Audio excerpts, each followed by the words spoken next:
people say. I've even heard people try to justify that. Well, until they ask me, I can't forgive them. Is there an example that we have of that?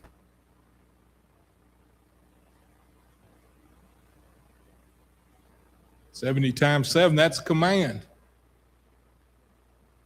If your brother asks you to forgive him, that's what Peter says. Hey, if they ask you to forgive, if I forgive them 7 times, that's pretty good, right? And Jesus says, no, 70 times 7. But what about Jesus on the cross? Did any of that crowd ask for forgiveness? And Jesus said, forgive them, for they know not what they do. We forgive people even if they don't ask for it. We forgive people even if they think they're right when we know they're in the wrong. We forgive them.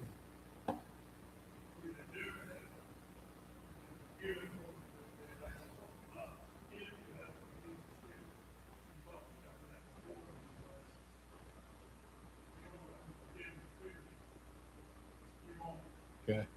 Jack said that you can, if you have a forgiving spirit, you can forgive people whether they ask for it or not. If you don't have a forgiving spirit, you won't. So then naturally the question is, are we born with a forgiving spirit, most of us? Shake your head. Something we must develop. It's talked about all the time. As a matter of fact, how important is forgiveness? What does Jesus say in the model prayer?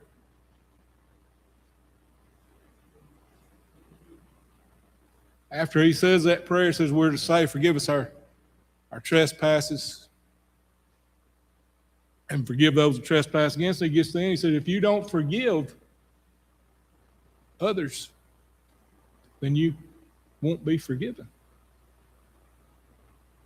Forgiveness is very important to us, to the individual, to the one doing the forgiving. And going back to that spirit of forgiveness, and Jack said, if you'll forget it, you'll let it go. Yeah, don't be a scorekeeper.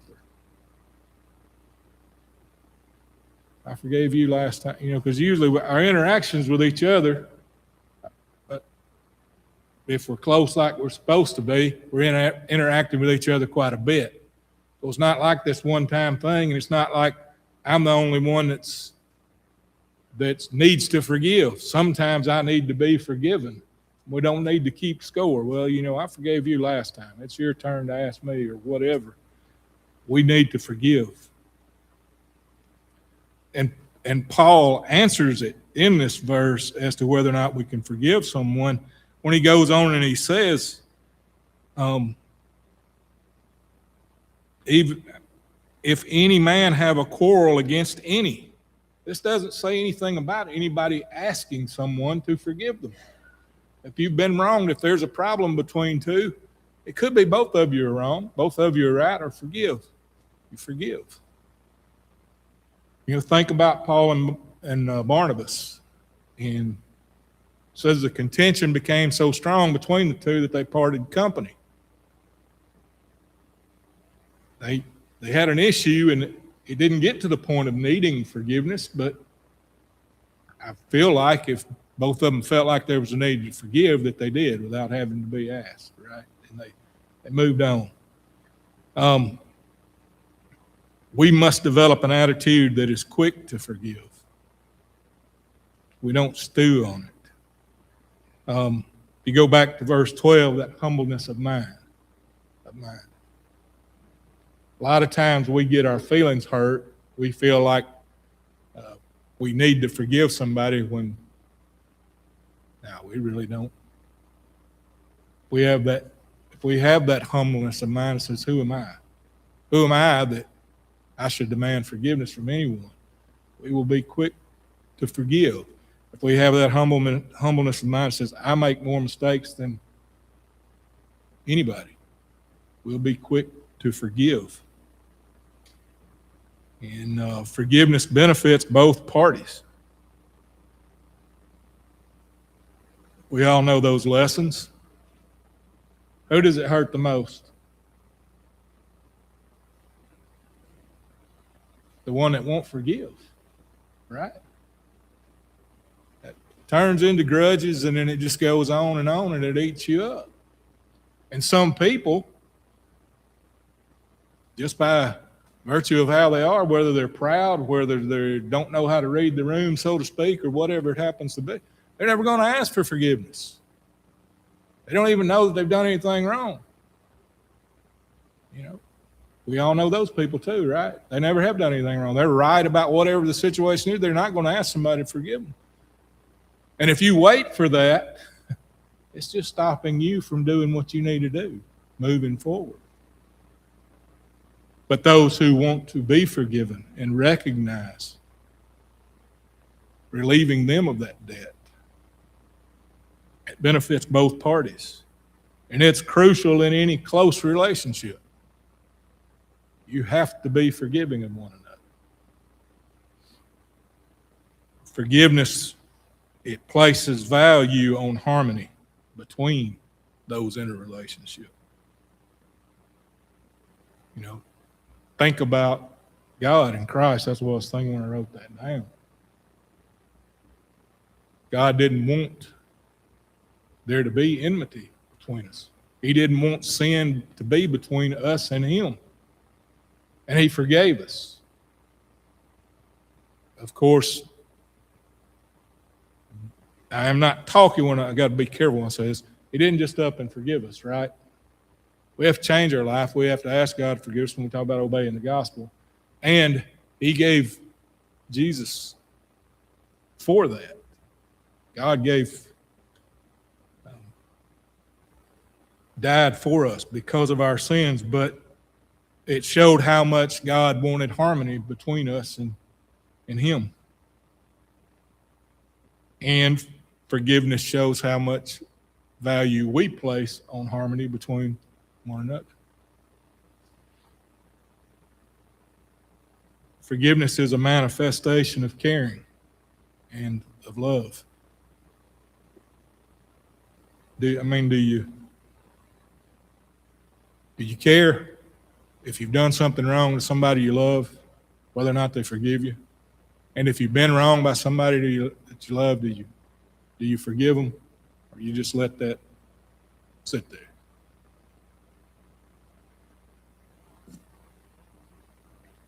Verse 14, above all these things, put on charity, which is the bond of perfectness. So we got to go all the way back up to verse 1. If you be risen with Christ, seek those things which are above. Set your affections, verse 2, on things above, not on things of the earth. So we're to seek the things that are above. We're to love, we're to desire the things that are above. Verse 5, we have to mortify, that is, kill our members which are upon the earth. Fornication, uncleanness, inordinate affection, evil concupiscence, and covetousness, which is idolatry. But we got to mortify, stop sinning, put that to death.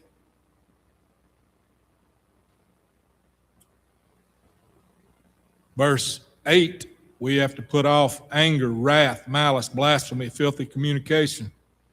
We have to be truthful, not lie to one another, verse 9. And we've put on the new man in verse 10. Then 12, put on bowels of mercy, kindness, humbleness of mind, meekness, long-suffering. Forbear one another, forgive one another. All of those things don't mean a thing if you don't do number 14. And above all these, put on charity, which is the bond of perfectness. Love bonds all those other things together. Love holds those things together. Love is why you do those things.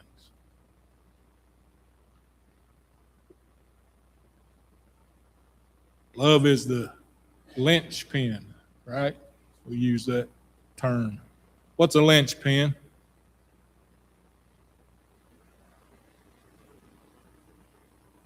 Say it.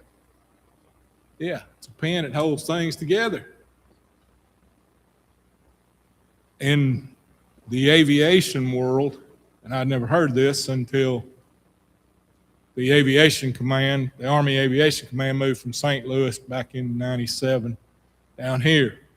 And so around a lot of ex-pilots or mechanics or whatever at work, and there's a big nut that holds the blades to the rotor in the helicopter. They call that the Jesus nut. Because if that nut comes off, your chances are pretty good that you're going to meet Jesus, is the joke. It holds everything together. It doesn't matter if the radio's working. It doesn't matter about anything else. If that nut is not there, catastrophic, disastrous. If it comes loose and breaks away, catastrophe. If we don't have love, if we don't, all of this other stuff that we've done or try to do, it doesn't mean anything. Right? 1 Corinthians 13. You can't do much more than give your body. Let's turn over to 1 Corinthians 13.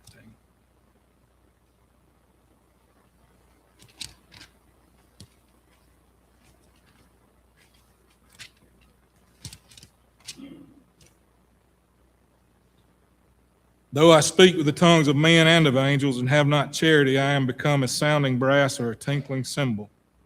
And though I have the gift of prophecy and understand all mysteries and all knowledge, and though I have all faith so that I could remove mountains and have not charity, I am nothing.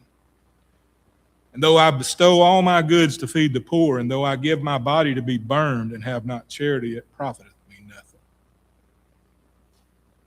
There's not much more you can do than give your body to be burned, is it?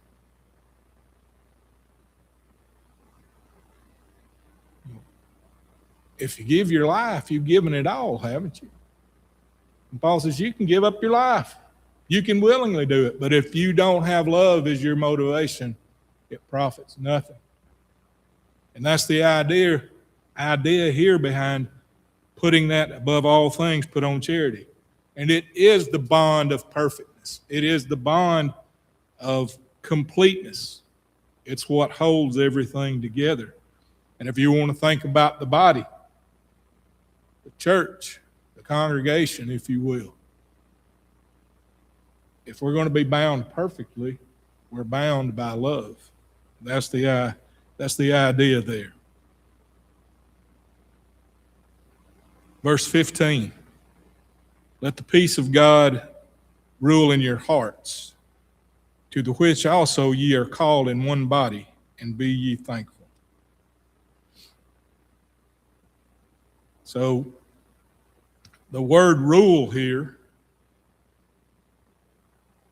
that's translated rule, is a Greek word that means an arbitrator or an umpire. Let the peace of God rule in your hearts. Note that peace, desiring peace with God, desiring peace inside ourselves, and desiring peace with one another. When we make decisions about how we're going to act, how we're going to treat each other, that is the peace that's in mind. That needs to be, that's what we're striving for. It's peace between us and God, peace between each other. And that is to rule in our hearts. That's to be the arbitrator. Now, if you think about it ruling in your heart, benefits for us, right? Why do you think people don't have peace?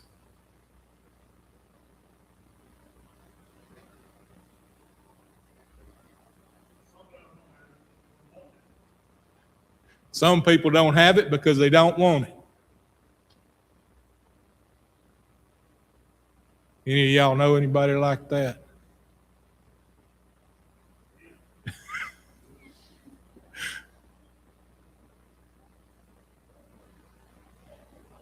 Yeah, don't tell me.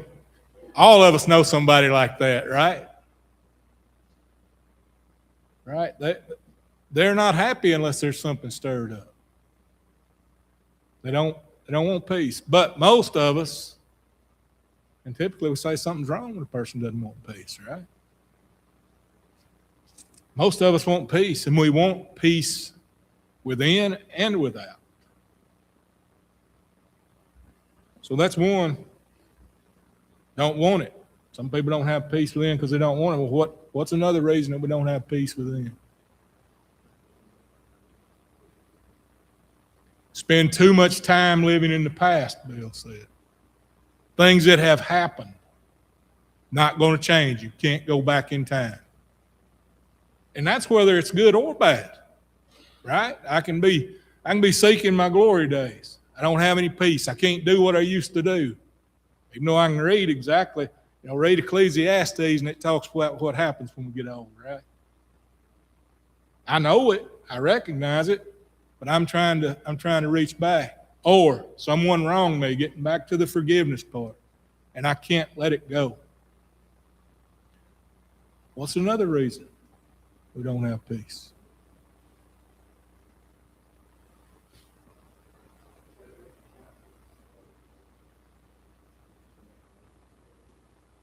Okay.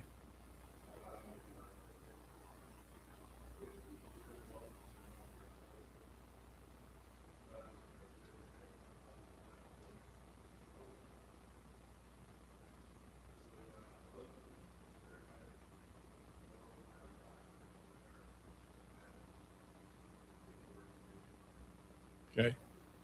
So Bill said that we are in control of us, but oftentimes we react and let others control us. And having the attitude that worries about what others people think or say or do, will be miserable. And that's exactly right. We're giving up control of ourselves. That's just like when somebody says, nobody tells me what to do, and they run around saying that all the time. They didn't have to tell you what to do. You won't shut up about whatever that thing was, right? They've got you without telling you. And that's the idea. And we don't have peace. Think about when you were young. Most of us anyway. Did you deal with insecurities when you were young? Did you worry about whether or not everybody liked you? Or if the cool kids liked you or whatever else? I'll nod my head and I won't ask y'all. If you didn't, you're pretty mature for your age. Most of us dealt with that. What's sad is when you see grown-ups doing the same thing. Whatever it happens to be, I've got to be liked. You don't have peace. You're giving someone else control. Another reason that we don't have peace within.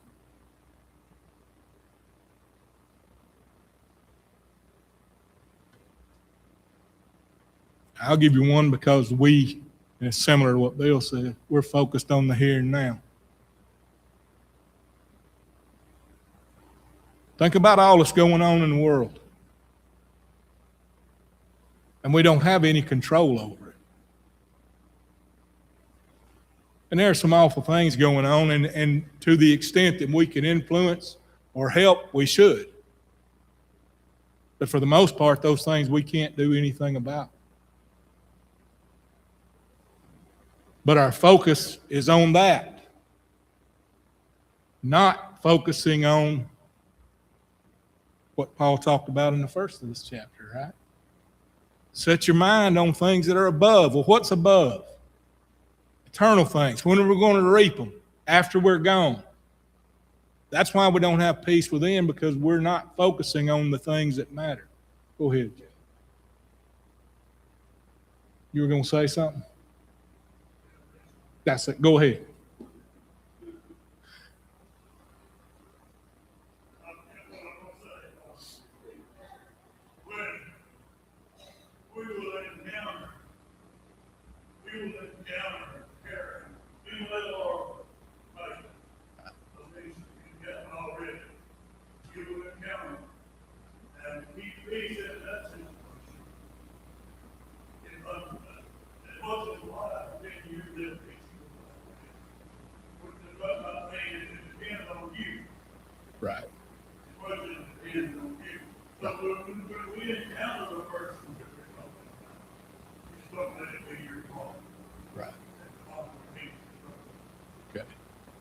Jack said, as much as lies within us, live peaceably with all men. We're commanded to do that. He said, when we encounter those that don't want to get along, we got to make sure that we're not the one that's causing the problem. And that's right. In that verse, something is recognized there, right? We can't live peaceably with all men. As much as lies within you, there are going to be those, just like we talked about. Why don't they have peace? They don't want peace. There's people that are going to want that and going to be stirred up and all those kind of things. And so that one's peace in between, but if you don't have peace with each other, you don't have peace within. If your conscience is right, right? Another reason we don't have peace within. Discontentment. I wish that I had whatever that is, right?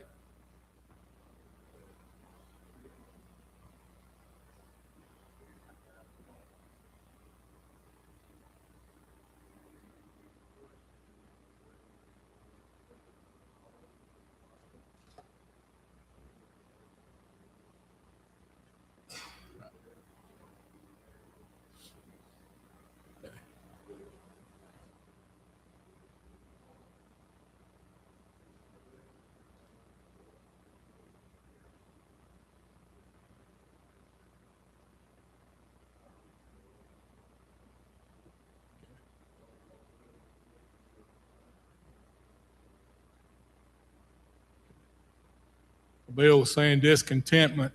Some of the most miserable people you'll ever find are people that have plenty of stuff. They just don't.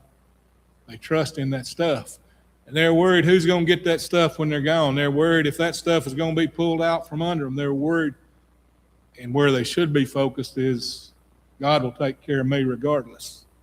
And David mentioned that, didn't he? Talk about when he was old, one thing he'd never seen, or the things he'd never seen, was God's people begging for bread.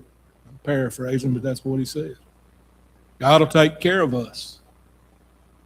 We don't have peace within because our focus is not where it needs to be. Our trust is not where it needs to be. Sometimes we put our trust in men. We put our trust in good friends. We put our trust in parents. We put our trust in mates. We put our trust in children. We're not saying that we're not supposed to trust to some degree. But the ultimate, it's only God. That's the only one that we can trust who will not fail us. And the reason we know that is because if we study his word, we find out that every promise that he's ever made, he's kept. There's some more promises we haven't seen yet, right? Paul talks about that. When it becomes sight, it's not faith. We're not going to see the reward for us until we die, or if Jesus returns before we die. But knowing everything else that God has done, we can read it. It's true. We know that he's going to keep that promise. We've got to keep hanging on to that promise. We've got to say, no matter, loss, illness, uncertainty of life, other people, issues at work, responsibilities, whatever they happen to be. And we've said this before. If the worst happens, God will still take care of it. Depending on whatever you think the worst is. Some people would say dying themselves. Some people would say losing a mate. Some people would say health and not being able to do the thing. Whatever your worst is, if the worst happens, God will take care of it. If the worst happens and our relationship is right with God, it's going to be all right. If we're in a right relationship with God. And I do think sometimes that people don't have peace. They have the right attitude, but they're not sure if their relationship is right. They're not sure if they're lacking. They're not sure if they need to be forgiven. They're not sure if they're not doing enough. And we can talk about those things about you can't do enough, right? But you're not required to do enough. You can't earn your salvation. And all of us know, and only we know, if there's something between us and God, we need to fix that. And we should know that. And we need to fix that if there is. And he says that, verse 15, to the which also ye are called in one body. We are called to be peaceful. We are called to let peace rule in our hearts.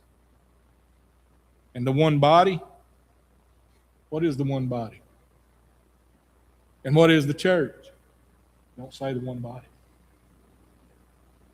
It's the body of the saved, right? We're added to the church when we're saved. So when we are saved, when we have obeyed the gospel, when the circumcision made without hands is performed, when we rise to walk in the newness of life, we've been called to be peaceful. We've been called to have peace. We've been called into this body, into the church. And be ye thankful. You want to have peace? Bill mentioned it about discontentment. Be content, but be more than content. Be thankful. Be thankful that we can have peace, the ultimate peace. Be thankful that God the Father sent God the Son to die so that we could be reconciled. That's the ultimate peace. Again, could you imagine if that weren't possible and we sin and we're just waiting for punishment our whole life? There would be no peace. But we're called to peace.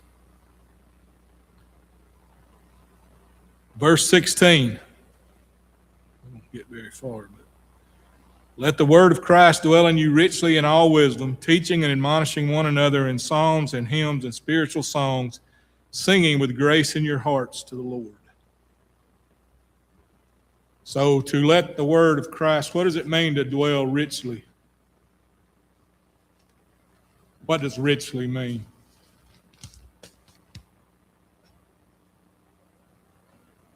Abundantly. Let the word of Christ fill you up. When somebody says, well, what about this or that? If we can't tell them, let's say, let's go see what the book says. In all wisdom. As we are teaching, as we are trying to live wise lives, as we are trying to dispense wisdom to others, all of that is found in the Word of Christ. Now, wisdom, we talk about a bunch of different definitions or whatever. The application of knowledge or the proper application of knowledge is technical definition of wisdom, so to speak. And that's true, and it's what it's saying. If you're trying to be wise, if you're trying to live wise, then you have to have the Word of Christ. And it needs to dwell in you richly, abundantly. I think it's 1 Timothy where it talks about Jesus is the only wise and potentate, the only wise and powerful. He is the one. If you want wisdom, go to the source. Well, maybe I'll go over here. I like this. No, it says the only wise. So that's how we find wisdom.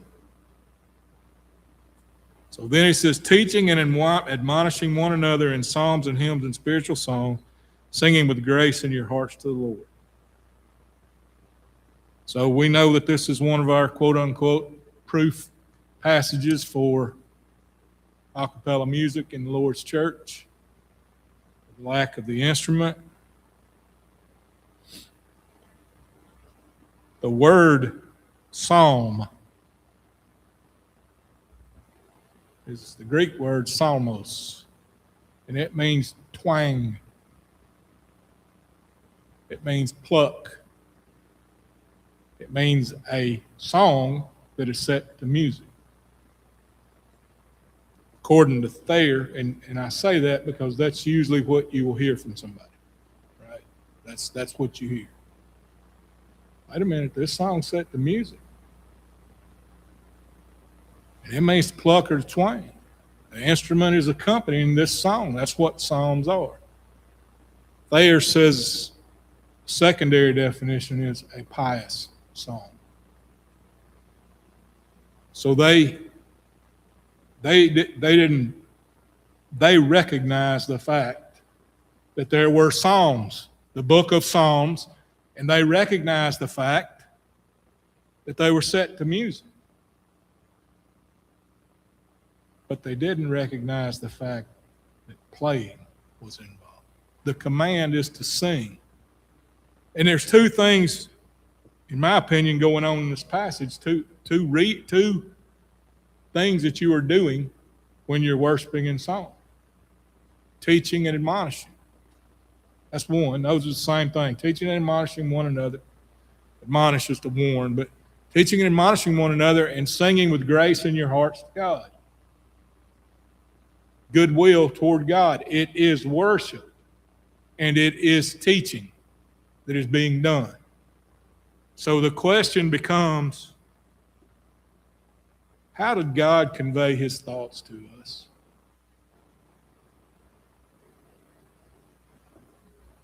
Through his word, language, something that can be understood. How do we convey our thoughts to one another? Through words, through language. You know, can you imagine somebody explaining the math problem and they're not talking? And you're wondering what's going on, and then you ask a question and they turn around and they start playing you saxophone? Yeah, it's ridiculous, but that's the idea. The purpose of the singing is to teach and admonish, and it's to tell God how much we appreciate him. It's to worship him. God conveyed to us his mind through language, through words. He intends for us to do the same. Well, go ahead, Steve.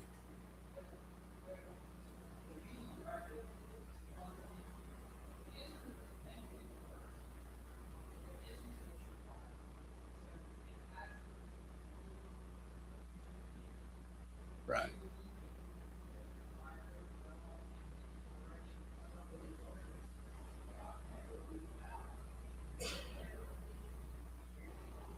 Right.